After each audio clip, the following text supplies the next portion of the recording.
Lors de la lecture du testament de ma tante, mes cousins furent inscrits comme les seuls héritiers. Elle a dit que tu étais trop distante.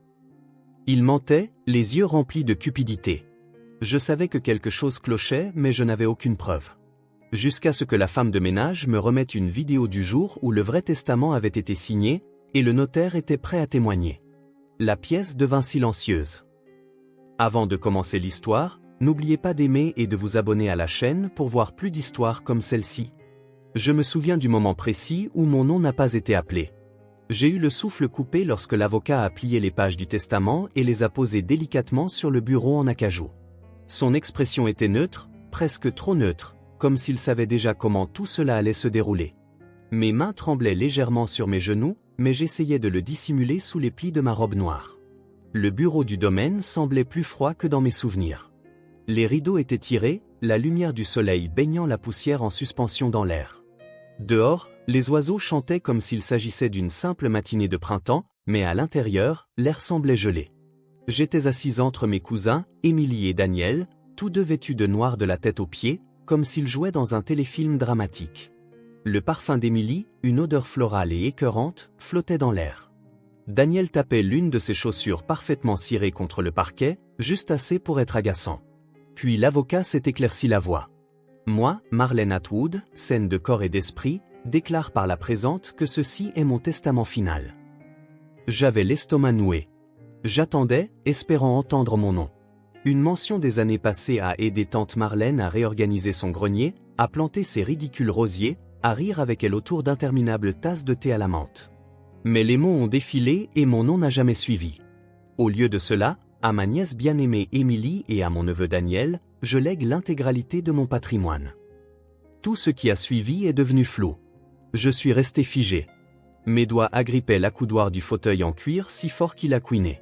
J'ai senti la chaleur monter à mon visage et mon cœur battait la chamade dans ma poitrine. Je ne pouvais regarder personne. Je n'arrivais plus à respirer. Pourquoi ? Pourquoi m'avait-elle complètement exclu ? Émilie s'est penchée vers moi, les lèvres courbées en ce qui était censé ressembler à de la pitié, mais ses yeux brillaient comme ceux d'un chat qui vient d'avaler le dernier canari. « Tu étais trop distante à la fin », a-t-elle chuchoté. Elle a dit que cela lui avait brisé le cœur. Sa voix était mielleuse, douce, fausse. Je l'ai regardée en clignant des yeux, la bouche légèrement ouverte, essayant de traiter ses paroles, mais elle brûlait trop pour être acceptée. Trop distante. Elle avait dit ça. Mes pensées tourbillonnaient. Avais-je vraiment été si absente ? Je n'avais pas visité aussi souvent cette dernière année, c'est sûr, mais la vie était intense. Le travail, les factures, le déménagement. Pourtant, on se parlait. On s'envoyait des messages. Elle m'avait envoyé une carte à peine 2 semaines avant son décès. Elle disait « Mon jardin est en fleurs, et j'aimerais que tu sois là ». Pourquoi m'aurait-elle envoyé ça si elle se sentait abandonnée ? Quelque chose ne collait pas. Daniel, pour sa part, restait silencieux, hochant solennellement la tête comme le parfait petit héritier. Mais j'ai vu une lueur dans ses yeux quand il pensait que je ne regardais pas. Ce petit mouvement nerveux de la mâchoire, comme quelqu'un qui sait que la vérité transparaît à travers les fissures. Et puis il y avait l'avocat. Il a évité mon regard tout du long. Il jouait avec ses lunettes, mélangeait à nouveau les papiers, puis a rapidement commencé à expliquer le processus de succession à Émilie et Daniel comme si je n'étais même pas là. Je me suis levé lentement. Mes jambes tremblaient, mais je me suis forcé à adresser un petit signe de tête poli à l'avocat. « Merci », ai-je dit, ma voix à peine au-dessus d'un murmure. Émilie a souri à nouveau, un sourire crispé et suffisant, le genre de sourire qu'on adresse à quelqu'un qui vient de perdre un jeu auquel il ne savait même pas qu'il jouait. En me tournant pour partir, j'ai aperçu Madame Osborne, la gouvernante, qui se tenait tranquillement dans le couloir. Ses yeux ont croisé les miens. Elle n'a pas dit un mot, mais il y avait quelque chose de non dit, de lourd. Elle semblait inquiète. Juste au moment où je passais près d'elle, elle a tendu la main, a glissé un mot plié dans la mienne et s'est éloignée. Je ne l'ai ouvert qu'une fois dans ma voiture. Il disait « Retrouvez-moi près de la serre. » Minuit. J'ai fixé ce mot pendant ce qui m'a semblé une éternité. Le papier était légèrement froissé, plié soigneusement comme s'il avait attendu ce moment. L'écriture était inratable. La calligraphie en boucle de Madame Osborne, régulière et précise, tout comme sa façon de polir l'argenterie de tante Marlène ou de préparer le service à thé chaque après-midi à 16h. La serre. Je n'y avais pas mis les pieds depuis ma dernière visite, 6 mois auparavant. C'était toujours l'endroit préféré de tante Marlène. Calme, humide, sentant la terre et la citronnelle. Elle plaisantait souvent en disant que c'était sa petite jungle, son refuge secret contre le désastre des humains. À l'époque, je n'y prêtais pas beaucoup attention. Maintenant, je repensais à tout. En rentrant chez moi ce jour-là, j'entendais la voix d'Émilie en boucle. Elle avait dit « Tu étais trop distante ». Encore et encore, comme une chanson que je détestais mais que je ne pouvais m'empêcher de chanter. Mais voilà le truc, tante Marlène ne m'a jamais fait sentir distante. Même quand la vie me tirait dans tous les sens, quand je jonglais avec le travail et les factures et que j'avais à peine le temps de penser, elle laissait toujours la porte ouverte, littéralement. La dernière fois que je suis venu ici, elle m'a accueilli pieds nus dans le jardin, les cheveux en une tresse désordonnée, de la terre sur les doigts, les bras tendus comme si je n'étais jamais parti. Enfin, ma fille est rentrée, avait-elle dit en me serrant dans une étreinte qui sentait le romarin et la terre. Elle ne me jugeait jamais, ne me faisait jamais sentir coupable. Elle m'aimait, tout simplement. Alors pourquoi m'aurait-elle exclu de son testament? Cette nuit-là, après m'être garé juste au-delà des portes du domaine, j'ai traversé les jardins arrière, une lampe de poche serrée dans une main, le mot dans l'autre. Chaque pas semblait plus lourd que le précédent. Mes bottes crissaient doucement sur le chemin de gravier, le froid de l'air mordant mes joues. La serre se dressait devant moi comme un squelette de verre, luisant sous le clair de lune, à moitié recouverte de lierre. Je n'avais jamais réalisé à quel point elle pouvait paraître sinistre la nuit. À l'intérieur, il faisait plus chaud, presque vaporeux. L'odeur de feuilles humides et de vieux pots en argile m'a frappé immédiatement. Les ombres s'étiraient longuement entre les rangées d'orchidées et de fougères. Madame Ossorne était déjà là, parfaitement immobile, les mains jointes devant son tablier. Elle n'a rien dit au début, elle m'a juste regardé comme si elle essayait de décider si j'étais toujours la petite fille qui chassait les papillons autour des hibiscus. Puis elle a hoché la tête une fois. « Votre tante n'a jamais changé son testament », a-t-elle dit doucement. « Pas le vrai. » J'ai senti mon pouce arrêter. « Quoi ?» Elle l'a mis à jour environ 2 mois avant son décès. J'étais là quand elle l'a signé. Nous avons même fait venir un notaire à la maison. Elle disait qu'elle ne voulait rien laisser au hasard. Je ne pouvais plus respirer un instant. La serre m'a soudain semblé trop chaude. Alors pourquoi? Pourquoi n'a-t-il pas été lu aujourd'hui? Madame Ossorne a plongé la main dans la poche de son manteau et en a sorti une petite clé USB. Elle l'a déposée délicatement dans ma paume comme si elle était en verre. Parce que quelqu'un s'est assuré qu'il ne le serait pas, a-t-elle dit. Mais votre tante, elle pensait que cela pourrait arriver. J'ai fixé la clé USB. Cela semblait irréel, comme si je tenais un secret trop gros pour une seule personne. Mes doigts se sont resserrés autour d'elle instinctivement. Madame Ossorne s'est approchée. Ses yeux, d'ordinaire si calmes, étaient perçants d'une colère silencieuse. Elle vous faisait confiance. Elle m'a dit, s'il m'arrive quoi que ce soit, donnez-lui ceci. J'ai dégluti difficilement, le cœur battant dans mes oreilles. Regardez-la, a-t-elle dit. Alors vous comprendrez tout. Je n'ai pas dormi cette nuit-là. La clé USB est restée posée à côté de mon ordinateur portable pendant des heures avant que je ne trouve le courage de cliquer sur lecture. Je la fixais simplement, essayant de ralentir mes pensées qui s'emballaient. Qu'y avait-il dessus? Une lettre? Une vidéo? Cela confirmerait-il ce que j'espérais ou ce que je craignais? Quand je l'ai finalement branché, le fichier était simple. Pas de mot de passe, pas de cryptage, juste une seule vidéo nommée « Dernier Testament ». 7 mars. Dès qu'elle s'est ouverte, j'ai arrêté de respirer. Elle était là, tante Marlène, assise dans son fauteuil préféré, celui en velours délavé avec l'accoudoir effiloché là où le chat avait l'habitude de faire ses griffes. Elle avait l'air fatiguée, mais alerte, confiante même. Sa voix était claire. « Ici Marlène Atwood », a-t-elle commencé en regardant droit dans la caméra. Ceci est pour confirmer qu'aujourd'hui, je signe un testament mis à jour. Je suis saine d'esprit et ceci est attesté et notarié. Mes mains ont volé à ma bouche. Dans le coin de l'image était assis un homme en blazer beige feuilletant un dossier. Je suis Daniel Collins, notaire agréé. Je suis ici aujourd'hui à la demande de Madame Atwood. Elle s'est tournée vers lui et a souri. Merci, Daniel. Puis elle s'est retournée vers la caméra. Pour être clair, je veux que l'intégralité de mon patrimoine, y compris la propriété, les actifs financiers et les effets personnels, reviennent à ma nièce, mon nom. J'ai senti quelque chose se débloquer dans ma poitrine, comme un souffle que je retenais depuis des mois et qui s'échappait enfin. J'aime ma famille, a-t-elle dit doucement. Mais ce domaine, il a toujours appartenu à quelqu'un qui le comprend, qui le vit, et c'est elle. Les larmes brouillaient ma vue, mais j'ai continué à regarder, chaque mot gravé dans mes os. Elle voulait que je l'aie. Elle me faisait confiance. Elle n'avait pas changé. Si. La vidéo s'est terminée avec sa signature, le tampon du notaire et un horodatage. 7 mars, 11h12. 2 semaines avant sa mort. 2 semaines avant qu'il ne me verrouille l'accès à sa maison.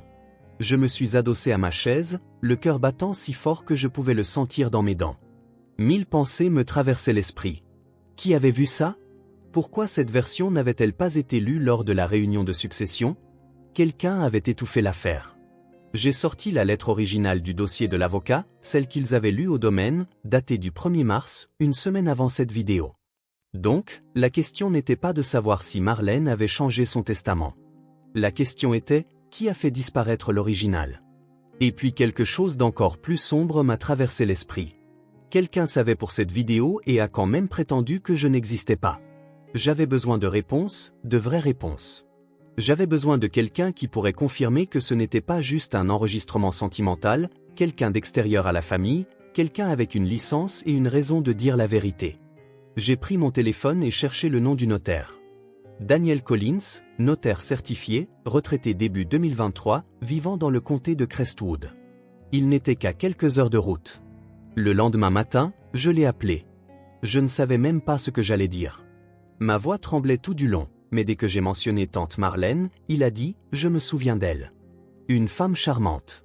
Elle a insisté pour que nous filmions la signature pour protéger sa nièce. » Il a fait une pause. Ce n'était pas le testament qu'ils ont lu, n'est-ce pas? J'ai dit « Rien. Je n'ai rien eu. » Il a soupiré. Je vais contacter le registre d'État. Si quelqu'un a falsifié quelque chose, ça ne restera pas caché longtemps. J'ai raccroché le téléphone et je suis resté assise là. Tout ce que je pensais avoir perdu n'était pas perdu. Ça avait été volé, et j'allais le récupérer. Au moment où je suis arrivé au domaine le lendemain matin, les nuages s'étaient épaissis et grisés, comme si le ciel savait qu'une tempête arrivait. Je n'avais pas prévenu de ma venue. Je ne voulais pas leur donner la chance de cacher autre chose. En franchissant les lourdes portes d'entrée, je m'attendais à moitié à être arrêté. Mais l'endroit était calme, presque trop calme, le genre de silence qui suit quand quelqu'un a été pris la main dans le sac mais n'a pas encore trouvé comment l'admettre. Émilie était dans la véranda, feuilletant un magazine avec une tasse de café comme si de rien n'était. Ses jambes étaient croisées, sa posture trop parfaite. Elle a à peine levé les yeux quand je suis entré. « Eh bien » a-t-elle dit sans sourire. « Déjà de retour ?» Je n'ai pas répondu tout de suite. Mon cœur martelait, mais j'ai gardé une expression égale, calme.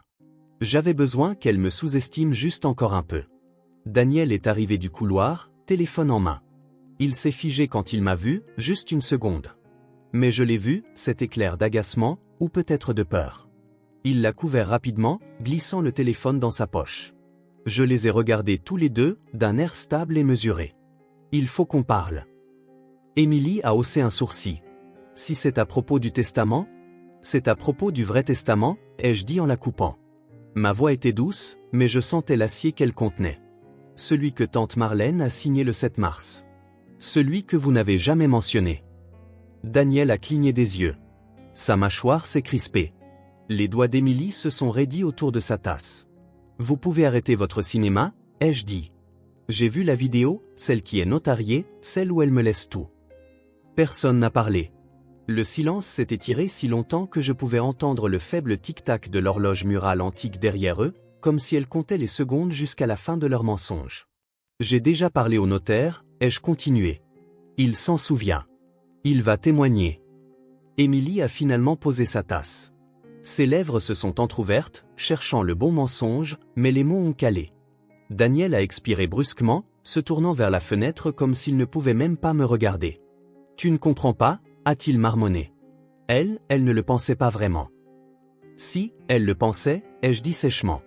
Et elle s'est assurée que quelqu'un le sache. Que ce quelqu'un soit moi. L'atmosphère de la pièce devenait plus lourde. Le déni glissait sur eux comme un masque après une longue performance. Je pouvais le voir dans leurs yeux, la panique s'infiltrant derrière le calme de façade. Elle me faisait confiance, ai-je dit, ma voix se brisant un peu malgré mes efforts pour la garder stable. Et vous avez tous les deux essayé d'effacer ça. Personne n'a nié. Pas de réfutation colérique, pas de fausse indignation, juste le silence parce qu'au fond, il savait. Et ce silence disait tout.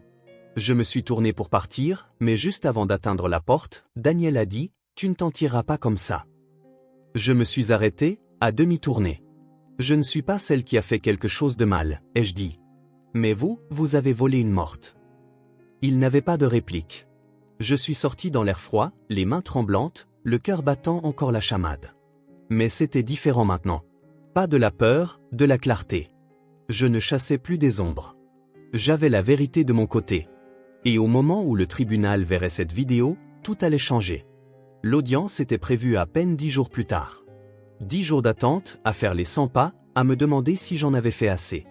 10 jours à imaginer toutes les issues possibles, ce qu'il pourrait dire, comment il pourrait déformer la réalité, mais aussi 10 jours à me souvenir de la voix de tante Marlène dans cette vidéo. Calme, certaine, son amour pour moi gravé dans chaque mot. C'est ce qui m'a fait tenir.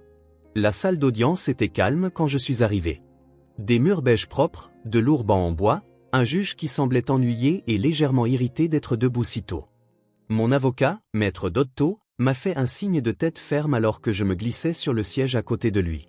C'est lui qui avait déposé la requête pour contester le testament, armé de la vidéo, de la déclaration du notaire et d'une lettre de Madame Ossorne détaillant ce dont elle avait été témoin le jour de la vraie signature. Émilie et Daniel étaient déjà là. Émilie portait un tailleur bleu marine et un collier que j'ai reconnu. Celui de tante Marlène. J'ai eu la nausée. Daniel était assis avec raideur à côté d'elle, faisant défiler son téléphone jusqu'à ce que l'huissier lui dise de le ranger. Il ne m'a pas regardé. Leur avocat s'est levé, tout en charme boutonné et fausse autorité, et a commencé par un discours sur les disputes familiales et les malentendus. C'était soigneusement répété et profondément creux.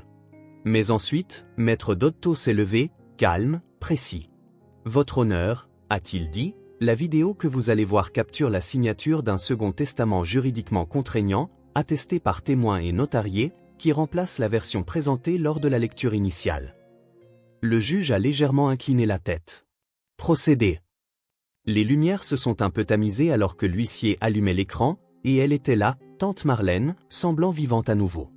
Je n'avais pas réalisé à quel point ce serait émouvant de la voir à ce moment-là. Elle avait l'air si lucide, si déterminée. La salle d'audience s'est tue alors que sa voix remplissait l'espace. Je lègue mon patrimoine à ma nièce, mon nom, qui a toujours été plus qu'une famille. Elle est mon héritage. Chaque mot frappait comme un battement de cœur. Mon battement de cœur. J'ai jeté un coup d'œil à Émilie. Son visage était figé, mais ses mains étaient serrées si fort que ses jointures étaient blanches. Daniel ne clignait pas des yeux. Sa mâchoire était verrouillée comme s'il risquait de briser ses propres dents. Quand la vidéo s'est terminée, le notaire a été appelé à la barre. Monsieur Collins est entré avec une dignité tranquille. Il a tout confirmé, la date, les signatures, le fait qu'il n'avait aucune raison de croire que Marlène était sous la contrainte ou confuse. Son témoignage était clair, factuel et impossible à contester. Puis le juge s'est tourné vers leur avocat. Contestez-vous la validité de cette vidéo ? Une longue pause. L'avocat a dégluti. Non, votre honneur. C'était tout. Pas d'objection dramatique, pas d'éclat de colère, juste la défaite, le dégonflement. Le juge a hoché la tête et griffonné quelques notes. La Cour reconnaîtra le testament du 7 mars comme le testament final et juridiquement contraignant de Marlène Atwood. Le marteau a frappé une fois. Cela a résonné comme un coup de tonnerre. J'ai expiré. Je n'avais même pas réalisé que je retenais mon souffle. Émilie est sortie en trombe de la salle d'audience. Daniel a suivi, la tête basse.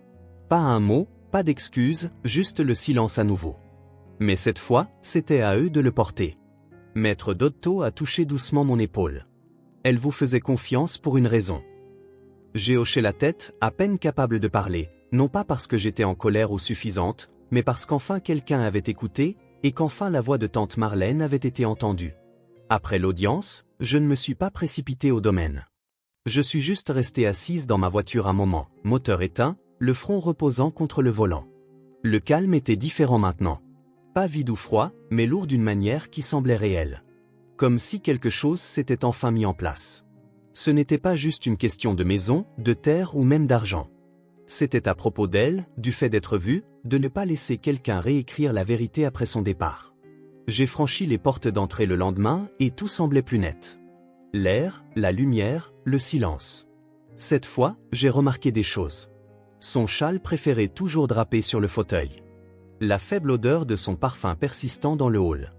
Une tasse de thé laissée sur le rebord de la fenêtre, exactement comme celle qu'elle utilisait chaque matin, oubliant toujours de la rentrer.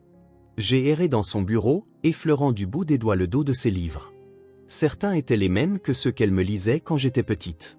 Je me souvenais être assise sur ses genoux, recroquevillée comme un chat, m'endormant au son de sa voix. Et c'était là, sur son bureau, un petit paquet emballé avec mon nom écrit de sa main. Mon cœur a bondi. Je l'ai ramassé avec précaution. L'emballage était simple, juste du papier brun attaché avec de la ficelle. À l'intérieur se trouvait l'un de ces vieux journaux, reliés en cuir, usés sur les bords. Je l'ai ouvert lentement, ne sachant pas trop ce que j'allais y trouver. Sur la première page, elle avait écrit « Pour la fille que j'ai choisie ». Si tu lis ceci, cela signifie que tu as tenu ta promesse, même quand ce n'était pas facile. Merci de m'avoir aimé exactement tel que j'étais. Je n'ai même pas essayé d'arrêter les larmes. Je les ai laissées tomber, chaudes et lourdes, sur la page. Parce que c'était vraiment ça, le cœur de toute cette histoire. Pas prouver qu'Émilie ou Daniel avaient tort. Pas se battre pour un héritage. C'était s'assurer que tante Marlène ne soit pas effacée. Honorer ce que nous avions. Calme, honnête, imparfait, mais réel. Au cours des semaines suivantes, j'ai commencé à recoller les morceaux. Je suis resté au domaine, triant les souvenirs, décidant quoi garder, quoi donner, à quoi redonner vie. Madame Ossorne m'a aidé. Elle n'a jamais dit « je vous l'avais bien dit ». Mais je pouvais le voir dans son sourire. Cette satisfaction tranquille de savoir que la bonne personne était enfin rentrée à la maison. Parfois, je la surprenais dans le jardin en train de fredonner tout en taillant les rosiers. Les rosiers de tante Marlène, ceux que nous avions plantés ensemble l'été de mes 12 ans. Je crois que c'est là que j'ai su que ce n'était plus juste une maison. C'était elle. C'était les dîners du dimanche, le savon à la lavande et les notes manuscrites laissées dans les livres. C'était les bains chauds quand j'avais de la fièvre et les fous rires autour d'un thé. C'était une vie entière de petites gentillesses qu'aucun testament ne pourrait jamais mesurer. Et maintenant, c'était à moi de protéger tout ça. Avec le recul, j'ai appris quelque chose que je n'oublierai jamais. Quand les gens mentent, ils s'attendent généralement à ce que vous restiez silencieux, que vous doutiez de vous-même, que vous partiez. Mais quand quelqu'un vous aime comme elle m'a aimé, il vous laisse la vérité. Parfois, elle est cachée dans une clé USB. Parfois, elle est glissée dans un journal, et parfois, elle est juste dans la façon dont les roses continuent de fleurir année après année, que quelqu'un les regarde ou non. Alors voilà, c'est mon histoire.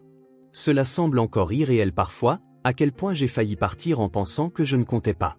Mais s'il y a bien une chose que j'ai apprise, c'est ceci, le silence ne signifie pas l'absence.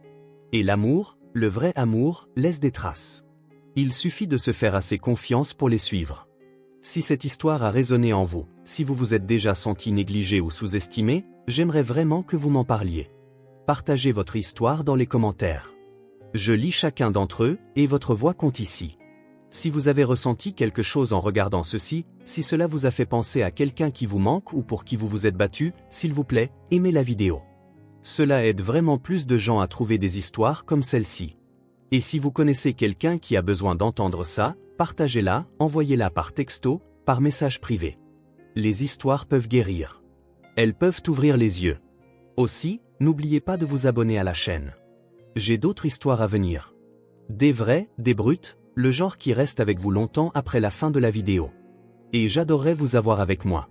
Merci d'avoir été là.